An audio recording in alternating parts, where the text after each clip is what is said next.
दूसरा अध्याय श्लोक संख्या 27 से 29 तक। भगवान श्री कृष्ण अर्जुन से कहते हैं, जन्मे हुए मरते मरे निश्चय जन्म लेते कहीं, ऐसी अटल जो बात है उसकी उचित चिंता नहीं। क्योंकि इस मान्यता के अनुसार जन्मे हुए की मृत्यु निश्चित है और मरे हुए का जन्म निश्चित है। इससे भी इस बिना उपाय वाले विषय में तू शोक करने को योग्य नहीं है। अव्यक्त प्राणी आदि में है, मध्य में दिखते सभी, फिर अंत में अव्यक्त, क्या इसकी उचित चिंता कभी। हे अर्जुन, संपूर्ण प्राणी जन्म से पहले भी बिना शरीर वाले और मरने के बाद भी बिना शरीर वाले ही हैं।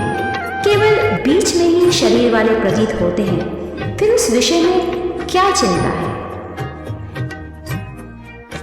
कुछ देखते आश्चर्य से आश्चर्यवत कहते कहीं, कोई सुने आश्चर्यवत पहचानता फिर भी नहीं। और हे अर्जुन, यह आत्म तत्व बड़ा गहन है, इसलिए कोई महापुरुष इस आत्मा को आश्चर्य से देखता है और दूसरा कोई महापुरुष ही इसके तत्व को आश्चर्य से कहता है और दूसरा कोई इस आत्मा को आश्चर्य से सुनता है और कोई सुनकर भी इस आत्मा को नहीं जानता।